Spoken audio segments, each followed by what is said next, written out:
Hello friends, welcome to Dheena's channel. இன்றைக்கி நம்ம சேனலில் ரொம்பவே டேஸ்டியான ஒரு சிம்பிளான பிரேக்ஃபாஸ்ட் ரெசிபி தாங்க பார்க்க போகிறோம். அதை எப்படி செய்யலாம் இந்த வீடியோவில் பார்க்கலாம். வாங்க வீடியோவுக்கு போகலாம். இப்போ அது பண்ணுறதுக்கு ஒரு 2 உருளைக்கிழங்கு மீடியமான சைஸில் எடுத்திருக்கேன். அதோட தோலை இந்த மாதிரி சீவிட்டு குட்டி குட்டியாக கட் பண்ணிக்கலாங்க. இதே மாதிரி கட் பண்ணிக்கோங்க. இப்போ இதை நல்லா வாஷ் பண்ணிக்கலாம். நல்லா வாஷ் பண்ணியாச்சுங்க. இப்போ ஒரு பேனில் ஒரு 2 டேபிள் ஸ்பூன் அளவுக்கு எண்ணெய் சேர்த்துக்கலாம்.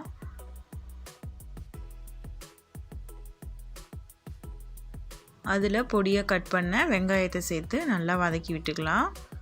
அது நல்லா வதங்கினதுக்கப்புறமா நம்ம வாஷ் பண்ணி வச்சுருந்த உருளைக்கிழங்கையும் இதில் சேர்த்துக்கலாங்க. சேர்த்துட்டு சிம்மிலே வச்சு இது நல்லா வேக வைக்க போகிறோம். இந்த உருளைக்கிழங்கு மட்டும் கொஞ்சமாக உப்பு சேர்த்து வேக வச்சுக்கலாங்க.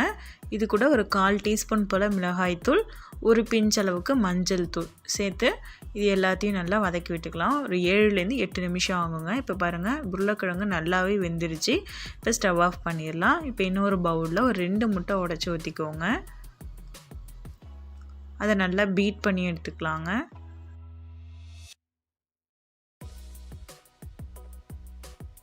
இதே மாதிரி நல்லா மிக்ஸ் பண்ணி எடுத்துக்கலாங்க. இப்போ இதில் ஒரு பச்சை மிளகாய், கொஞ்சமாக கொத்தமல்லி தழை, 1 டீஸ்பூன் ரெட் சில்லி ஃப்ளேக்ஸ், இதுக்கு மட்டும் தேவையான அளவுக்கு உப்பு சேர்த்துட்டு நல்லா மிக்ஸ் பண்ணிக்கோங்க. ரெட் சில்லி ஃப்ளேக்ஸ் இல்லை அப்படின்னா ஒரு 2-3 வரமிளகாவை மிக்ஸி ஜாரில் போட்டு நல்லா அரைச்சி எடுத்துக்கிட்டிங்க அப்படின்னா ரெட் சில்லி ஃப்ளேக்ஸ் ரெடி ஆகிடுங்க. இப்போ நம்ம வேக வச்சுருந்தா அந்த உருளைக்கிழங்கை இதில் சேர்த்துடலாம். சேர்த்துட்டு நல்லா மிக்ஸ் பண்ணி விட்டுடலாங்க.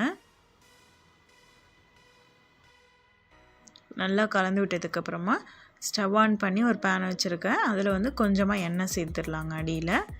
இப்போ நம்ம மிக்ஸ் பண்ணி வச்சுருந்த அந்த முட்டை, உருளைக்கிழங்கு எல்லாத்தையும் இதில் ஊற்றிக்க போகிறோம். இதே மாதிரி ஊற்றிக்கலாங்க. ஊற்றிட்டு இது நல்லா வேக வச்சு எடுத்துக்கலாம். சிம்மிலே வச்சு வேக வச்சுக்கோங்க. இப்போ பாருங்கள், ஒரு பக்கம் வெந்துருச்சு. இப்போ நம்ம திருப்பி போட்டு இன்னொரு பக்கமும் வேக வச்சுக்கலாம். ரொம்பவே டேஸ்ட்டாக இருக்குங்க. டெய்லிக்குமே நம்ம இட்லி, தோசை இது மாதிரி செய்கிறதுக்கு பதிலாக இந்த மாதிரி ஒரு நாள் டிஃப்ரெண்ட்டாக செஞ்சு கொடுக்கும்போது எல்லாருமே விரும்பி சாப்பிடுவாங்க. பாருங்கள், 2 பக்கமும் வெந்துருச்சு. நம்ம இப்போ வெளியில் எடுத்துடலாம். பார்க்கவே ரொம்ப சூப்பராக இருக்குங்க. இதோட டேஸ்ட்டும் ரொம்ப டிஃப்ரெண்ட்டாகவும் டேஸ்ட்டாகவும் இருக்கும். கண்டிப்பாக ஒரு டைம் ட்ரை பண்ணி பாருங்கள்.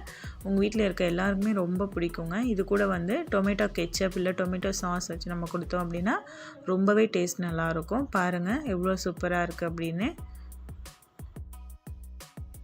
இதே மாதிரி டொமேட்டோ கெச்சப்பில் நம்ம தொட்டு கொடுத்தோம் அப்படின்னா ரொம்பவே விரும்பி சாப்பிடுவாங்க. கண்டிப்பாக இந்த வீடியோ உங்களுக்கு பிடிக்கும்னு நினைக்கிறேன். பிடிச்சிருந்தால் லைக் பண்ணி ஷேர் பண்ணுங்கள். மறக்காமல் நம்ம சேனலை புதுசாக பார்க்குறீங்கன்னா சப்ஸ்கிரைப் பண்ணி வச்சுக்கோங்க. வேறு ஒரு இன்ட்ரெஸ்டிங்கான வீடியோஸோடு உங்களை மீட் பண்ணுறேன். Thank you friends.